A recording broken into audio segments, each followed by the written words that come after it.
জাপানত অসমৰ শিক্ষিত ল'ৰাক চাকৰিৰ বাবে পঠিয়াবৰ বাবে এডভান্টেজ অসমৰ সময়ত কৰা চুক্তিৰ বিষয়ে আলোচনা কৰিছিলোঁ।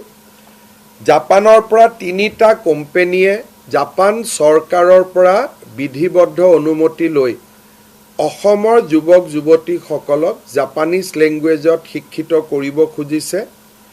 জাপানৰ এই কোম্পানী 3টাৰ নাম হ'ল এছিয়ান ওৱান কোম্পানী লিমিটেড, জেচিক্স ভেঞ্চাৰ লিমিটেড আৰু মাইকো কেৰিয়াৰ পাৰ্টনাৰ্ছ লিমিটেড।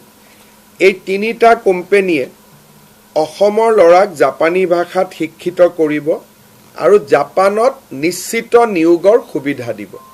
আৰু জাপানত যেতিয়া আমাৰ ল'ৰাই কাম কৰিব, ইণ্ডিয়ান ৰুপিজত মাহত প্ৰায় 2.5 লাখ টকালৈকে উপাৰ্জন কৰিব পাৰিব।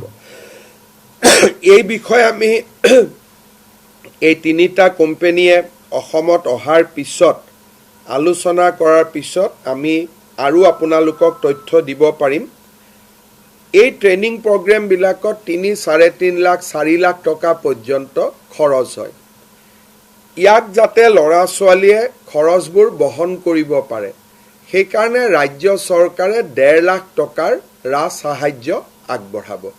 বাকী টকা ষ্টুডেণ্টে বেংকৰ পৰাও ল'ব পাৰিব বা নিজেও ইমানখিনি পুঁজি তেওঁলোকে ব্যয় কৰিব পাৰিব।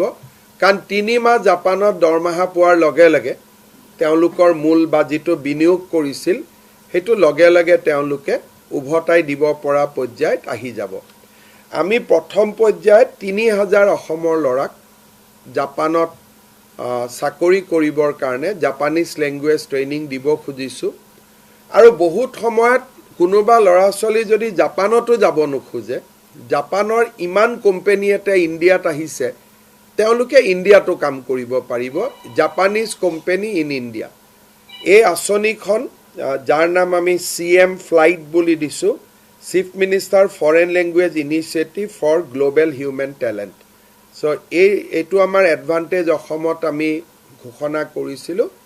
আজি তাক আমি এটা সম্পূৰ্ণ ৰূপ দিলোঁ। ইয়াৰ প্ৰত্যেকজন ট্ৰেইনিং লোৱা ল'ৰা ছোৱালীক ৰাজ্য চৰকাৰে 1.5 লাখ টকাৰ স্কলাৰশ্বিপ দিব।